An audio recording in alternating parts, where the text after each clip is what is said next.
Les prédictions des analystes internationaux à propos de la Troisième Guerre mondiale commencent à se réaliser. Les nations entrent à nouveau dans une série de conflits, plongeant l'humanité dans le chaos et le désastre.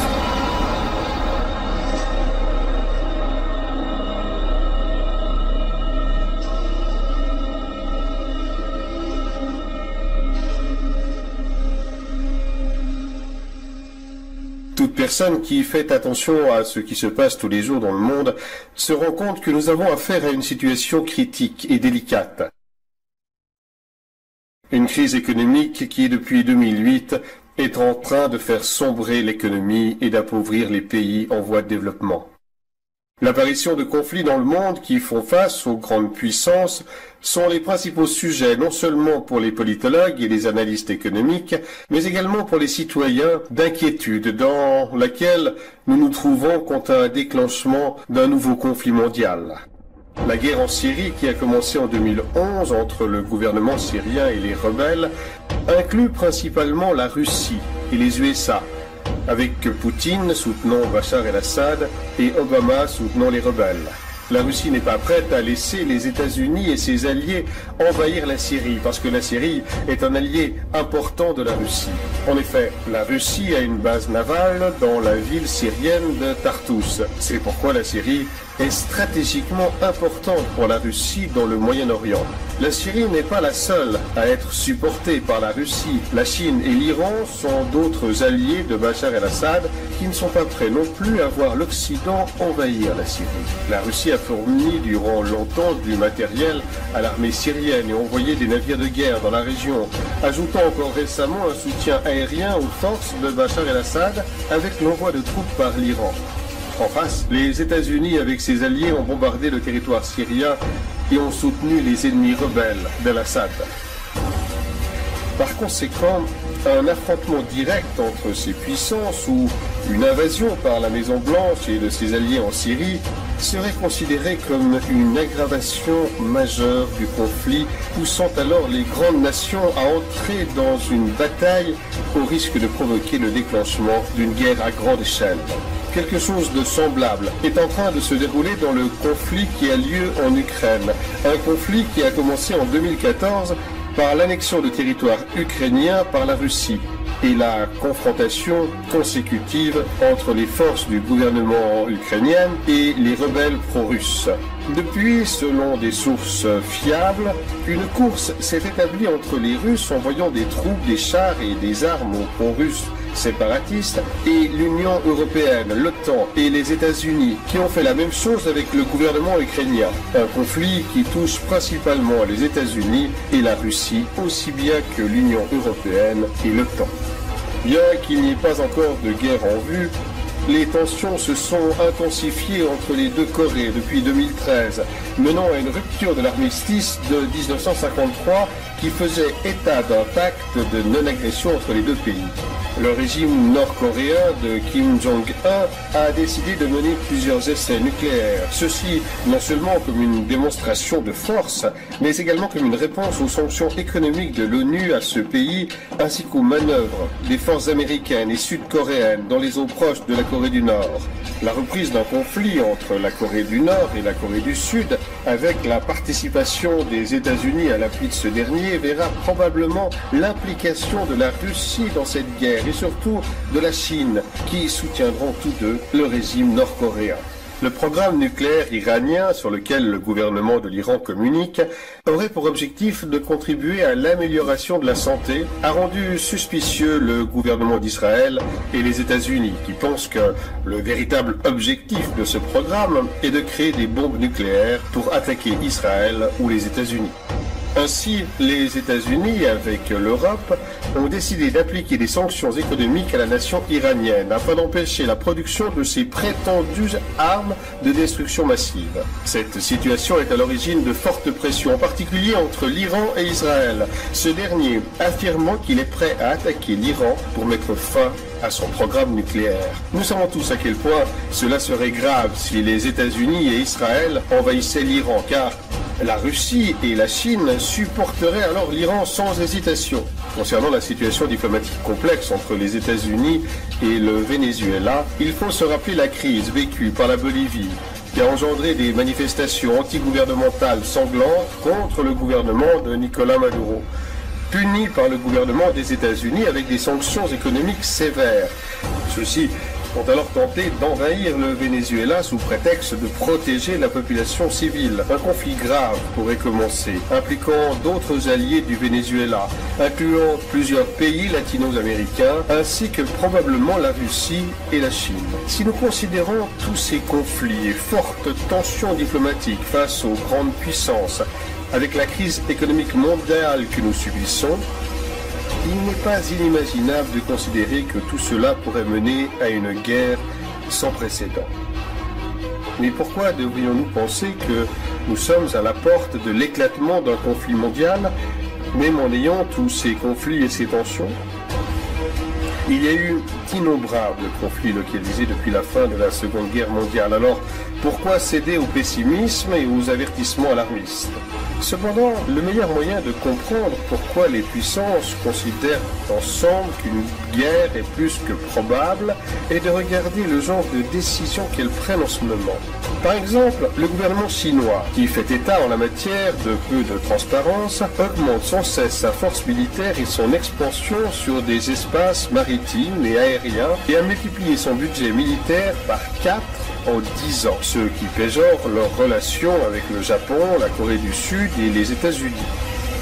En outre, la Chine a augmenté ses importations de riz de 400%, de 575 000 tonnes de riz en 2011 à plus de 2,6 millions de tonnes en 2012. Et pourtant, ce qui nous alarme est que toutes ces quantités de riz sont actuellement stockées.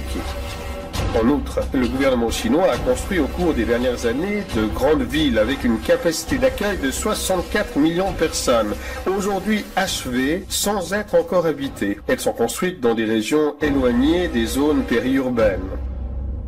La Russie, quant à elle, aurait construit 5000 bunkers en 2012. Ces 5000 nouveaux abris ont été construits dans la capitale, à Moscou, et les représentants du gouvernement russe ont précisé que ces bunkers étaient destinés à la population générale et sur de futurs événements. L'Europe, quant à elle, a rapidement construit et équipé ce qu'on appelle le Doomsday Seed Vault à Svalbard, en Norvège. Une place qui contient des dizaines de milliers de variétés de semences, conservées en cas d'événements majeurs, comme une guerre nucléaire ou une catastrophe naturelle. La Russie, pour sa part, a également créé une sorte de magasin dans lequel est stocké l'ADN de presque tous les êtres vivants sur Terre, ainsi que de races déjà éteintes par l'entremise de l'Université d'État de Moscou. Le projet vise à recueillir l'ADN de tous les êtres vivants existants, de les geler et de les préserver. D'autre part, le gouvernement américain a accumulé des dizaines de millions de denrées alimentaires d'urgence ainsi que d'autres fournitures et a créé des centres de distribution d'urgence à travers tout le pays. Le gouvernement a également acheté près de 2 millions de pièces de munitions au cours des dernières années. Le Pentagone a développé et entraîné des simulations d'effondrement économique à grande échelle avec troubles civils. Depuis 2012, la Russie a commencé la modernisation de son système de missiles et la production des missiles S-400, SAM, en cours de déploiement dans les zones frontalières et côtières du pays. Vladimir Poutine a adopté le 26 décembre 2014 une nouvelle doctrine militaire. Les USA et l'OTAN devenant les principales menaces, M. Poutine a également annoncé le 16 juin 2015 que la Russie augmentait son arsenal nucléaire, ajoutant plus de 40 missiles balistiques intercontinentaux à son équipement. Ceci pour faire suite à la plainte des autorités russes concernant le plan américain qui consisterait à déployer des chars et des armes dans les États frontaliers de l'OTAN avec la Russie. Il y a également eu de nombreuses observations des unités militaires russes, aviation navire sous-marin en Europe. Voici quelques exemples de la façon dont les puissances se préparent à un conflit imminent afin de protéger leurs intérêts. Les États-Unis, placés devant cette crise économique qui met en péril son hégémonie comme puissance économique de premier plan, ainsi que par le développement progressif de la Chine qui lui ravirait cette première place, est porté à entreprendre l'une des plus anciennes stratégies des USA, assure le cabinet d'Obama, l'envahissement des pays afin de saisir leurs ressources naturelles. Pour cette raison, les États-Unis portent leur regard sur des pays comme la Syrie, l'Iran et le Venezuela, les pays riches en pétrole et en gaz. Le Venezuela dispose des plus importantes réserves de pétrole et l'Iran en est le 4e mondial. Les USA savent qu'ils ont besoin de ces réserves de pétrole pour rester la première puissance mondiale et faire face à la montée de la Chine et de la Russie, pays qui ont des accords commerciaux importants avec la Syrie, l'Iran et le Venezuela. Obama sait que la prise de contrôle de ces pays permettrait aux USA de garder sa place. Mais la Chine et la Russie veulent détrôner les États-Unis à travers leur stratégie économique, conclure des accords avec différents pays dans leur propre monnaie, donc sans utiliser le dollar. Pour cela, la Russie et la Chine vont devoir défendre leurs intérêts en Syrie, en Iran, au Venezuela et dans d'autres pays sur lesquels les États-Unis veulent étendre leurs tentacules. Ainsi, les deux clans de ce nouveau conflit mondial seraient, d'un côté, sous la direction américaine, la coalition formée d'Israël, de l'OTAN, du Japon, de la France, du Royaume-Uni, de la Corée du Sud, principalement. Et de l'autre, dirigée par la Russie, nous aurions la Chine, la Corée du Nord, l'Iran, la Syrie, le Venezuela, Cuba, et d'autres sans doute. Obama a déjà pris des mesures, non seulement à cause des révoltes arabes qui ont déstabilisé les pays du Moyen-Orient, mais aussi par l'application de sanctions économiques envers la Russie, la Corée du Nord, le Venezuela, et en incitant les conflits entre les deux Corées, en Ukraine, au Venezuela, en Syrie, en essayant de sortir victorieux dans ces guerres par procuration, avec l'intention de provoquer ses rivaux et de prendre le contrôle des ressources naturelles de ces pays. Nous ne devons pas oublier que les États-Unis sont disposés à entreprendre toute action visant à utiliser des prétextes nécessaires pour l'invasion. Ces mauvaises actions sont non seulement perpétuées par les États-Unis, mais par d'autres puissances qui utilisent l'élite pour convaincre l'opinion publique de procéder à une mesure ou une décision ultérieure qui atteindra leurs véritables objectifs. Si nous passons en revue les archives de journaux de notre histoire, nous pouvons trouver de nombreux exemples d'attaques autogérées ou des attaques sous de fausses bannières, comme par exemple l'incendie du Reichstag en Allemagne en 1933, par les nazis, accusant un communiste hollandais d'y avoir mis le feu et ainsi avoir le prétexte pour mettre un terme à ses adversaires communistes. 1898, guerre de l'indépendance de Cuba. Les États-Unis coulent leur propre navire, le Maine, et rejettent la faute sur les Espagnols. Ainsi, ils ont créé le prétexte pour déclarer la guerre. L'incident de Maïnila, en Russie, 1939. À cette époque, l'Union soviétique avait besoin d'une excuse, d'un prétexte pour commencer l'invasion de la Finlande. Le gouvernement soviétique a alors décidé d'une fausse attaque finlandaise en faisant tirer les canons contre son propre peuple dans la région de Maïnila, région limitrophe de la Finlande, puis rejeter la faute sur les Finlandais afin de les envahir. Les attaques du 11 septembre 2001, les attentats de Madrid en 2004 et de Londres en 2005 sont forcément des attaques, ou plutôt des auto-attaques qui continuent à jeter le doute sur les faits, mais qui sont suffisamment satisfaisants pour continuer à convaincre la citoyenneté de la permanence des militaires dans le Moyen-Orient, par la nécessité de lutter contre ces terroristes, afin d'avoir accès aux ressources naturelles de ces pays. Ainsi a commencé la lutte contre les terroristes qui, curieusement, ont été parrainés et financés par ces mêmes personnes qui maintenant les chassent. If we walked away from this, didn't give them money today, it would be worse for us from a security standpoint. I do. We're building a relationship that just did not exist. I said in our last trip when you were with me that we had a huge trust deficit, in part because the United States had, to be fair, we had helped to create the problem we're now fighting. How? Because when the Soviet Union invaded Afghanistan, we had this brilliant idea that we were going to come to Pakistan and create a force of mujahideen, equip them with Stinger missiles and everything else to go after the Soviets inside Afghanistan. La même histoire régit désormais ISIS, le groupe terroriste formé d'une partie d'Al-Qaïda dont le financement provient principalement des États-Unis et de ses alliés du Moyen-Orient. La création de l'État islamique a eu pour effet d'accroître l'instabilité et le chaos déjà provoqués auparavant par l'Occident avec la propulsion des émeutes arabes en 2011 en Tunisie, en Libye et en Syrie pour renverser les gouvernements de ces pays et ainsi avoir accès à leurs ressources.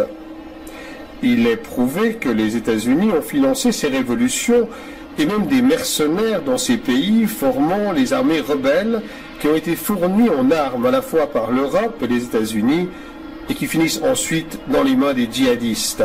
Parce que dans ces groupes rebelles, il y a non seulement des mercenaires engagés par les États-Unis, mais aussi des djihadistes appartenant à Al-Qaïda ou ISIS. Cette relation étroite entre les mercenaires et les djihadistes est le résultat d'une entreprise qui est responsable de leur formation afin de fournir des mercenaires au gouvernement qui souhaitent les embaucher pour leurs activités. Une entreprise qui se fait appeler curieusement ISIS, Integrated Systems Improvement Services, et qui vise à l'amélioration des services des systèmes intégrés. C'est une entreprise qui offre une sécurité, des renseignements, de la technologie et de la formation au gouvernement et aux entreprises privées. C'est une entreprise qui forme des mercenaires. La création de ce groupe terroriste a aussi peut-être comme but l'intention de confondre l'Iran avec ses terroristes. Le Premier ministre israélien Netanyahou a déclaré à plusieurs reprises que l'Iran fut le financier de groupes terroristes, impliquant également ce pays dans une éventuelle perspective d'attaque nucléaire contre les États-Unis ou contre un allié de celui-ci, et que l'Iran aurait prétendument fourni des armes nucléaires aux djihadistes à ses fins. Ainsi, les États-Unis et ses alliés auraient eu le prétexte pour envahir l'Iran. Alors que nos dirigeants peuvent devenir extrêmement ambitieux et capables d'actes répréhensibles dans la poursuite de leurs propres intérêts, certainement personne ne pourrait être intéressé par le déclenchement d'une troisième guerre mondiale qui serait probablement nucléaire et ainsi provoquer la destruction et le chaos indicible sans aucune perspective économique d'avenir. Quels sont donc les intérêts possibles en jeu dans une nouvelle guerre mondiale? Dans cette guerre, il n'y aurait pas de pays gagnants. Les seuls gagnants seraient ceux qui tirent réellement les ficelles, ceux qui sont au-dessus de la classe politique et qui utilisent les autres comme des marionnettes pour atteindre leur objectif. C'est l'élite économique et financière. Et bien que les grands employeurs qui se trouvent dans cette élite, les banquiers par exemple, seraient gravement affectés par une guerre nucléaire mondiale, la véritable élite, quant à elle, viserait les objectifs qui ne sont pas économiques, mais plutôt des objectifs de pouvoir et de contrôle.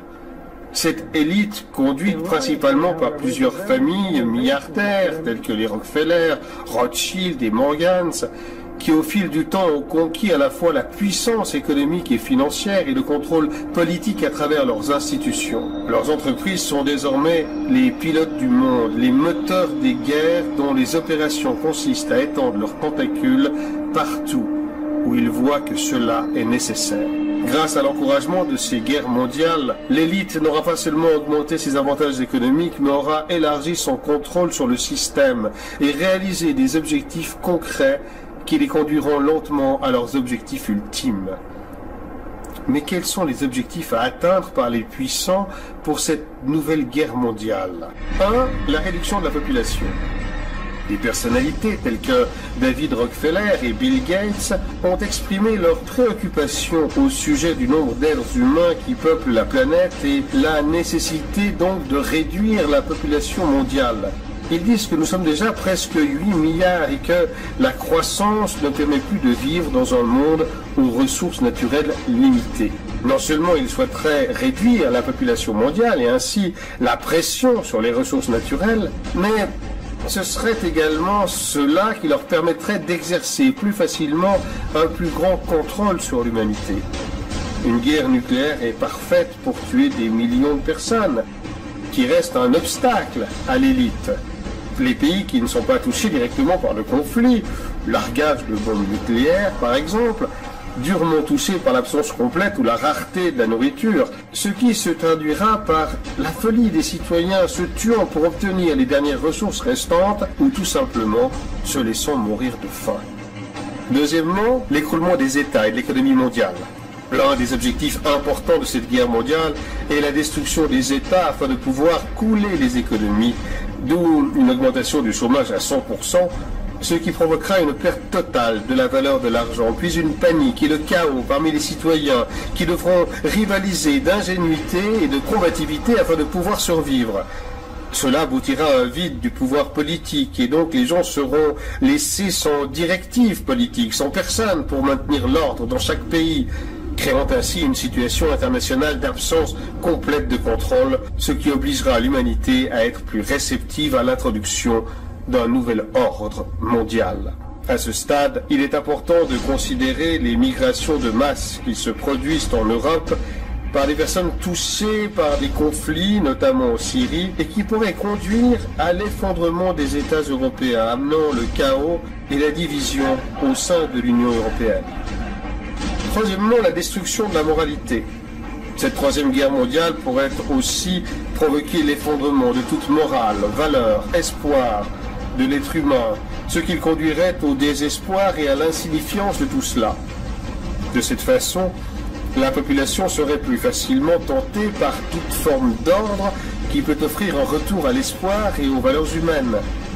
Il est important de frapper l'être humain dans les aspects physiques, moraux, économiques, sociaux et spirituels, comme un bateau à la dérive sans but, de sorte que vous puissiez tout contrôler presque sans entrave.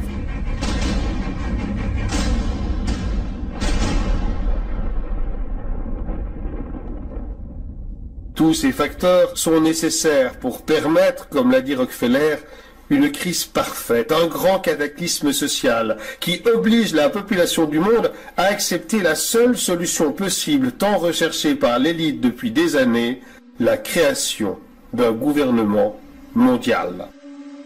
Un gouvernement mondial comme la seule alternative à tout ce mal, avec la promesse qu'une telle union de tous les pays et les civilisations sous un seul État raie toute guerre ou tout problème majeur entre les êtres humains. Même si cela peut ressembler à quelque chose de beau et pour le bénéfice de tous, il y a derrière cela l'intention macabre d'amener l'humanité sous un contrôle total. Mais l'humanité n'est-elle pas déjà contrôlée par l'élite?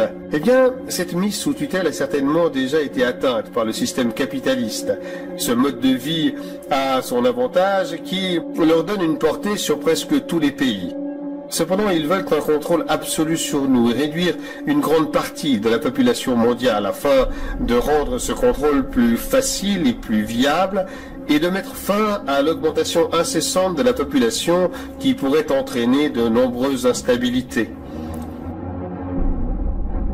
La Troisième Guerre mondiale est également nécessaire car une crise économique à elle seule ne devrait pas pouvoir entraîner le soulèvement nécessaire au niveau international. Mais en qui allons-nous placer notre confiance après tout ce chaos, après tant de corruption, d'injustice voulue par cette élite économique, financière et politique? Les mêmes marionnettes politiques ainsi que l'élite économique et financière nous ont conduits à cet enfer. Nous savons qu'ils vont provoquer une nouvelle guerre mondiale pour créer par conséquent un ambitieux gouvernement mondial. Mais qui va pouvoir le conduire? Cette dernière partie de la vidéo est une théorie sur ce qui pourrait arriver après la Troisième Guerre mondiale pour mener à bien la création d'un gouvernement mondial. Nous ne présentons comme une hypothèse dans laquelle vous pouvez décider de croire ou non, mais nous vous recommandons de ne pas l'oublier. Nous vivons dans un système non seulement de criminels et d'assassins, mais également dans un système caché, un système qui est à nous, qui nous ment, dissimule des informations.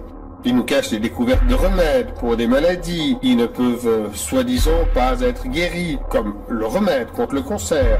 Des avancées technologiques fortes, la manipulation génétique de l'ADN humain ainsi que toutes les expériences sur les animaux qui ne sont officiellement pas dévoilées.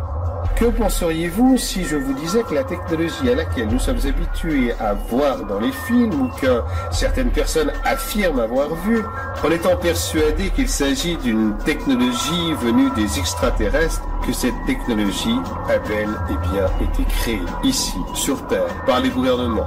Certes, vous pourriez penser que je suis fou, que c'est impossible et que nous sommes juste des lunatiques qui avons vu trop de films de science-fiction. On sait que les nazis ont été les pionniers dans la création de ce qu'on appelle la technologie antigravité. Le général de la SS, Hans Kammler, qui était aussi ingénieur scientifique, était chargé du développement du missile V2, des avions à réaction, des ailes volantes, et était en charge d'un projet pour créer un véhicule capable de monter en flèche comme les fameux prototypes d'OVNI. Les nazis étaient en charge de plusieurs essais sur cette nouvelle technologie d'antigravité qui ont été confisqués par les Américains après avoir remporté la guerre à travers l'opération Paperclip. Cette opération a permis à de nombreux scientifiques nazis d'émigrer aux États-Unis afin de poursuivre leurs recherches. Parmi les scientifiques nazis, le plus connu fut Wernher von Braun, qui était en charge de nombreux projets de la NASA. Nous pouvons nous demander ce que vient faire toutes ces informations avec la Troisième Guerre mondiale et pourquoi l'élite nous cache ces informations.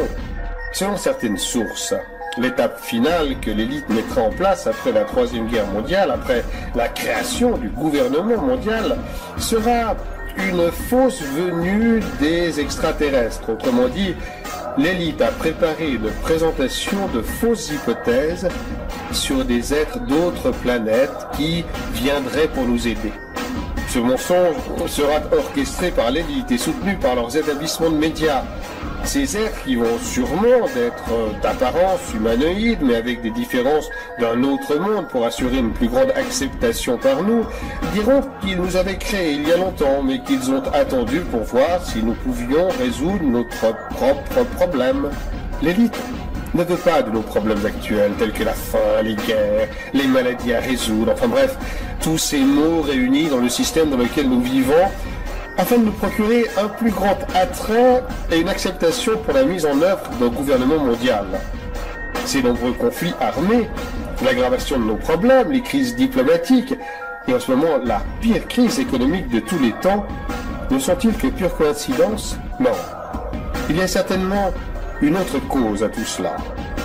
Il est compréhensible que cela semble paranoïaque et manque de crédibilité, mais si nous examinons le système dans lequel nous vivons et regardons le bombardement constant des médias sur l'hypothèse d'une vie sur d'autres planètes à travers des séries, des films, musique, des politiciens, des personnalités de l'Église, pour parler de ce sujet d'une manière sérieuse, nous nous rendons compte qu'il y a derrière cela une farouche intention de nous convaincre sur une telle idée.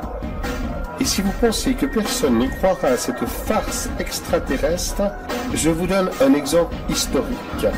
Le 30 octobre 1938, une émission de radio à New York a publié une fausse histoire d'une invasion extraterrestre, transmise par l'animateur de l'époque, Orson Welles. Le programme était une dramatisation d'un livre appelé « La guerre des mondes », diffusé comme si c'était une vraie nouvelle. Le résultat fut que des milliers et des milliers de personnes ont fui New York, persuadées d'une attaque extraterrestre. Si à l'époque ce fut un succès, imaginez ce qui pourrait arriver aujourd'hui avec toutes ces technologies opérationnelles et des êtres humanoïdes créés dans les laboratoires. Les gens qui ont revendiqué cette farce d'un atterrissage extraterrestre étaient des scientifiques de la NASA. Wernher von Braun, avant de mourir, a averti que l'élite préparait un faux atterrissage extraterrestre comme stratégie pour attirer les masses vers un gouvernement mondial. Et Bill Cooper, un ancien membre de l'armée américaine, tué par la police en 2001, avait affirmé que les ovnis sont créés par notre technologie il y a longtemps et gardés cachés pour cette farce théâtrale. Nous ne savons pas si cette hypothèse de faux extraterrestre est vraie, et nous la présentons en tant que telle, comme une hypothèse à laquelle vous pouvez décider de croire ou non. Mais nous vous recommandons de ne pas oublier que cet atterrissage de faux extraterrestres pourrait se reproduire et ainsi éviter de tomber dans le piège.